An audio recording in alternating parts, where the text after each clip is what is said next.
What's up guys, it's Sam from Palo Fishing, and today I'm going to show you how we use Flex Coats OEM to apply finish on our rods. Stay tuned. Alright, so the first thing you do is we've got to start mixing our epoxy here. So I've got my two-part finish, I should say. And so what we like to do, actually we like to take it from the big bottles, the 32-ounce bottles, and we put them in these little tubs here. It just makes handling it easier, and we're not constantly opening the big bottles and closing them. So this makes it pretty easy. If something goes bad or whatever, it's just limited to whatever's in this small little thing. So this is nothing fancy. This is, you probably buy these at Walmart, dollar store, right? Whatever few things. So, but they're very useful, right? So, and then we keep our two parts apart, pink kind of for the red and blue for the hardener. Actually, I'm actually running low on hardener. I'll have to top this guy off here shortly. But basically, we'll take our little syringes here, and I try to keep these separate just so far away from each other so I don't mix them. I did it once, and you guys know what happens when you mix that two-part epoxy. So you take your two, and this is actually a pretty heavy rod. I'm going to apply actually a third coat on it. So I'm going to take 3 milliliters of both of the two parts, put it in my little cup here, put this one, do one at a time so you don't have any issues with it, put it away, bring the other part, the hardener, and take 3 on this as well.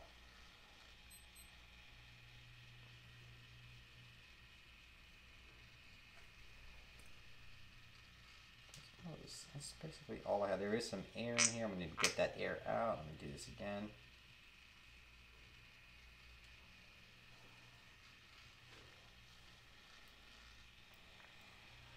Alright, so we'll mix this in here. So you guys are pretty familiar with this process. I'll show you how we do that.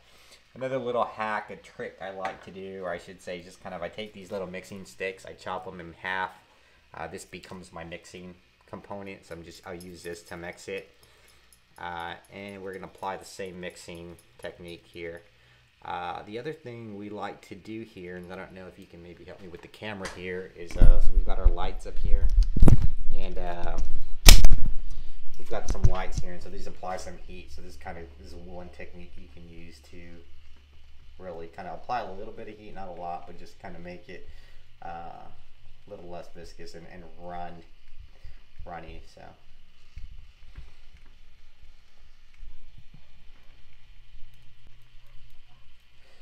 Alright, how this works. So right off the bat, you can see it's actually pretty level. There is a little bit of a wobble in it, and so actually I do hear this. Typically I would tape this if there was any kind of chance for this moving forward. But what we like to do in order to prevent that wobble is we stick it in and then we kind of pull it back out a little bit. So that suction cup is on its way out. So there's up, and then kind of right there. And the wobble reduced a little bit, so go from there. So again, this is a third coat here. I'm going to apply this out here. I'm going to kind of continue mixing this, and we'll go just kind of watch how we put this on.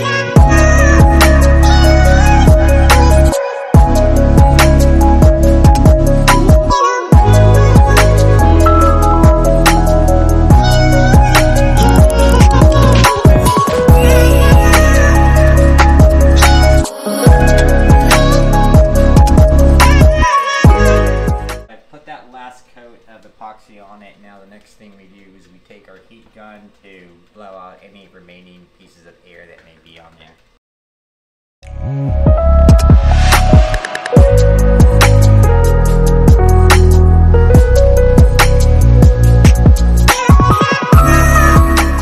Alright guys, so we've got the final coat of epoxy on here. Still got this turning. The next step is to take this and to put it up here on our slow dryer. So what I like to do is I like to start removing these rollers here and really just keep it on one of them And so then I'll use my hand to kind of apply some pressure on it as I'm right here, so that it doesn't bounce as much. And so now I've got them all open. The only place that's being held up is down here. And so I'll stop this.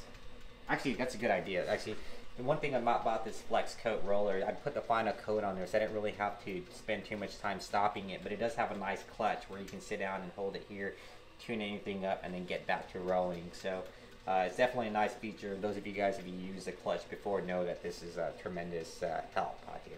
So like I said, this is turning right now. I'm going to take this and stop it here. And as I'm pulling it out, I'm going to continue to rotate it by hand just for any blobs that may have build up there. And I'm going to put it on this dryer right here. And so as I'm turning this, I realize that this isn't going to fit there. It's going to be on a spot, on a wet spot. So I'll put this about right there. I need to move this. I'm continuing to turn this by hand a little bit.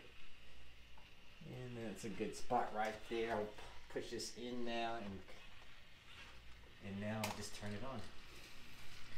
And now we'll wait. Actually, this is the third coat, so this rod will be ready. It'll get delivered tomorrow, and it'll be ready for fishing in about 24 hours. So, all right, guys. As a bonus tip, the last thing that we have is we take this epoxy that we just applied on this rod. And what we like to do is we like to write a description of the rod that was on. So this was for the Gar Hunter. I'm going to write Gar Hunter on this container mixing cup. And really I'm just, actually, by the way, I'm going to give a shout out to the Gar Hunter. He's a big guy here in South Texas. Catches a lot of gar, 6-7 foot gars, gets in the water, holds them up, takes pictures with them, and then releases them back. So he does a lot of great things here in the local community. If you haven't checked him out, or if you're interested in that, look him up on Facebook at the Gar Hunter or JR Garcia for more of his pictures and video, and even if you're interested in booking a trip with him. But this is his rod, so I did write Gar Hunter on here, and I'm actually going to place it here on our little shelf here, and actually this is going to give us a good indication on kind of what that mix is, the status of that finish. So over time, right now you can still see it's still moist. But over time we'll see, hey, it's hardened and it's ready to be pulled. So just a bonus tip that you guys can apply to your rod building process.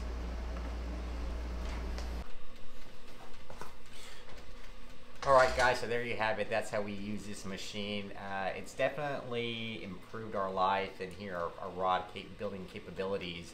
It is pricey though, and if you can afford it, or if you're putting out a lot of rods, I definitely recommend this. It just makes putting rods, finishing rods that much easier, and you can put them out so much faster. So if you got some value out of this video, be sure to hit the like button below. If you've used this finishing machine, add it in the comment below. Just tell us what you think about it. Yes, no, you like it, you don't like it. And if you haven't already, please subscribe to our YouTube channel. Again, we'll continue to be putting out bits and small videos like this to help you guys improve your rod building. So thanks again, and we'll see you on the next one.